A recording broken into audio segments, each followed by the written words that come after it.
इस क्लास में जानेंगे हास रस क्या होता है और करुण रस क्या होता है। ठीक है, हास रस का स्थायी भाव क्या होता है? हास होता है। ठीक है, ये पॉइंट याद रखो कि हास रस का जो स्थायी भाव है वो हास होता है।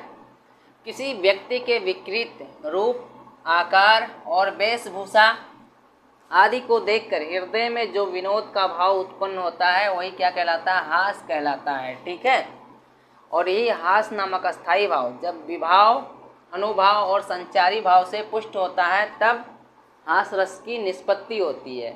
वो हमारा क्या हो जाता है? हास रस हो जाता है।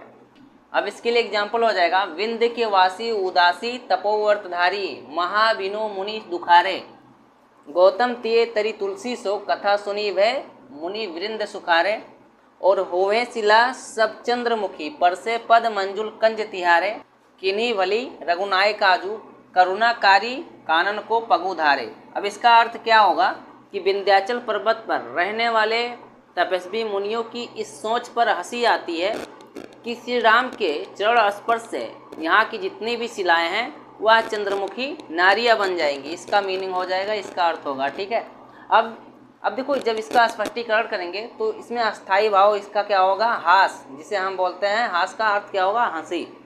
और विभाव आलंबन में क्या होगा? विंध्य के वासी तपस्वी, और आश्रय में हो जाएगा पाठक। और उद्दीपन की बात करते हैं तो अहिल्या की कथा सुनना, राम के आगमन पर प्रसन्न होना और स्तुति करना। अनुभाव की बात करेंगे तो अनुभाव जो है इसमें हंसना हो जाएगा। संचारी भाव दशरथ की उपस्थिति।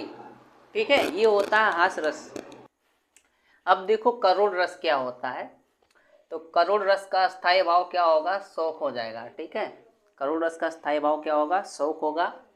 शोक नामक अस्थायी भाव जब विभाव, अनुभाव और संचारी भाव से संयोग करता है तब करुण रस की निष्पत्ति होती है। ठीक है, मणि खोए भुजंग सी जन्नी, फंसा पटक रही थी शीश, अंधी आज बनाकर मुझको क्या न्याय तुमने जगदीश। श्रवण कुमार की जब मृत्यु होती है, राजा दशरथ के द्वारा उन्हें मार दिया जाता है, तो ऐसी स्थिति में उनकी माता पिता क्या करते हैं? विलाप करते हैं। और यह शोक का या करुण रस का सबसे बेस्ट उदाहरण है।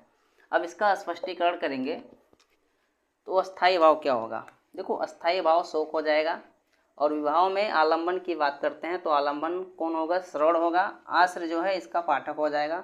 उद्दीपन दशरथ की उपस्थिति, और अनुभाव जो है सिर पटकना, प्रलाप करना आदि। संचारी भाव हो जाएगा स्मृति, विषाद आदि। ठीक है, ये हो जाएंगे करुण रस और हास रस। ठीक।